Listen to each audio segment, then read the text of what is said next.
Thank you, Mr. Speaker. Sir, I'd like to thank the Honourable Member for this question. Mr. Speaker, sir, I'd basically would like to just respond to a couple of questions earlier on, which goes into investment, creating the right investment climate. I had mentioned yesterday about the review of the Customs Act. And the New Zealand government is actually helping us with that, and the IMF is also helping us to rewrite the Stamp Duties Act, which actually has not been revised for quite some time.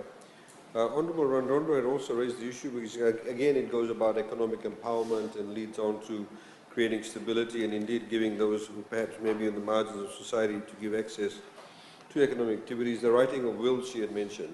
I also mentioned to her about legal aid. Legal aid in 2017 from January to December drafted 540 wills. From January to July 2018 they drafted 834 new wills. And from August to July of this year drafted 1,511 wills.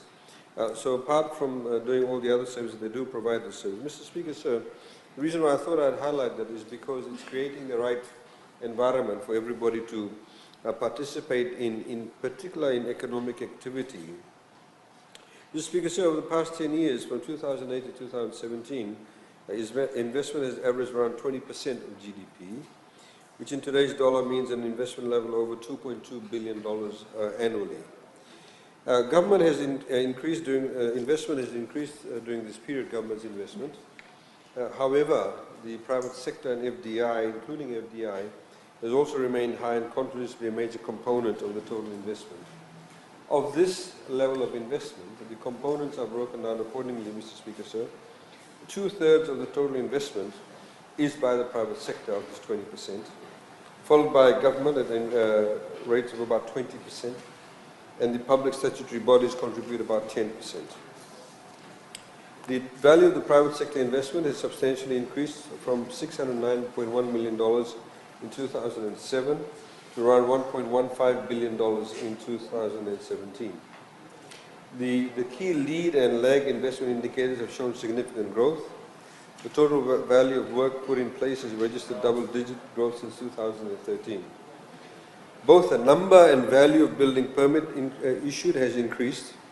Data on investment lending by the commercial banks, construction activity, imports of investment goods have all shown strong growth. And of course, as the Honourable Leader of Opposition would know, that sometimes when you have registrations of foreign direct investment, it does not automatically and immediately translate into the actual implementation. So there is a bit of a lag period. However, the flourishing level of investment over the past decade has not only been achievable through an attractive and conducive investment environment. Government, as you know, Mr. Speaker, says provided a very low taxation regime, 20% for corporate tax, as highlighted yesterday, 10% on listed companies, and of course personal income tax has been reduced significantly. But I think more importantly, what is making us attractive is that is the streamlining of the taxation processes, and of course we want to further refine it.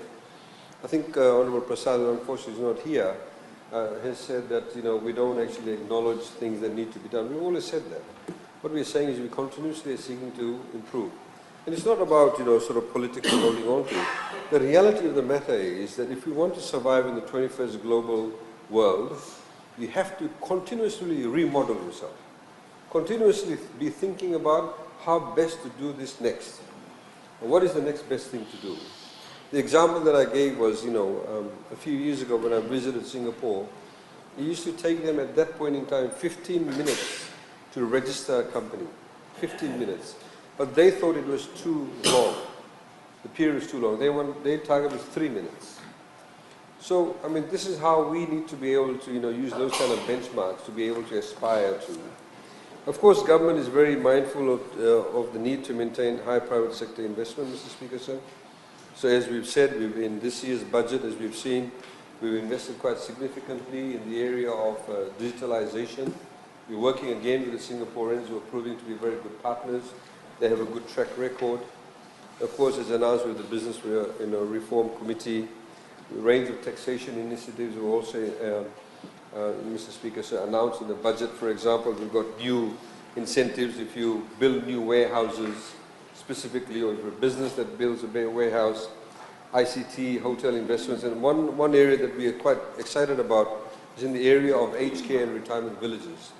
We think there's enormous opportunity in that case in particular, with the commencement of the running of Lotoko and Ba hospitals by an internationally certified hospital that will provide a range of tertiary medical facilities, which will then mean that it becomes a lot more attractive to have retirement villages. So, for example, if a retiree or aged person has a heart attack in the middle of the night, they know there's a hospital around the corner where they can get, cardiovascular ailments being treated.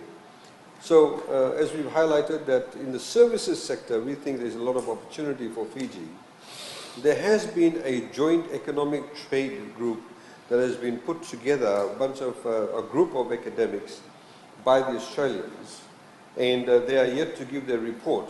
And we look forward to receiving the report because they're looking at the various economic opportunities that can be exploited between Australia and Fiji. So, Mr. Speaker, so in respect of investment, some of the major ones, of course, there's a lot of small ones taking place, but just to highlight, we have the new Fijian Holdings Tower that's going up in this year. It's approximately costed at $60 million. We have the Damodara City going up in Lambasa, about $40 million. The Shirley Park Hotel development, which is a conglomerate between Fijian Holdings, MEGG Group and the RC Manubai Group, $35 million. Vodafone, of course, is expanding about $200 million. And then, of course, the FNU Lambasa campus. In addition to that, Mr. Speaker, sir, the acquisition of what we call the Starwood properties, now under the Marriott Group, the hotels will be closed for a period of time later on this year for major refurbishment work. We understand it will be quite a significant amount of work. We are currently also, Mr. Speaker, sir, talking to FMPF in respect of collaboration in building of a new convention center together with the casino for which they've been given the license for. The latest RBF survey, Honourable Leader of Opposition, shows that the 70% of respondents have given very positive sentiments for the next 12 months. 66% of businesses will be investing in plant and machinery, so they're not necessarily building, but they're actually upgrading. 52% will be investing in buildings over the next 12 to 18 months. In terms of foreign direct investment, FDI averaged around about $704.3 million per year in the 2014-2018 period, and is forecasted to be around $706.1 million in 2019-2020. For 2020 and 2021, Mr. Speaker, sir, we expect FDI to increase by about 5% in line with the growth in nominal GDP. Thank you, Mr. Speaker, sir.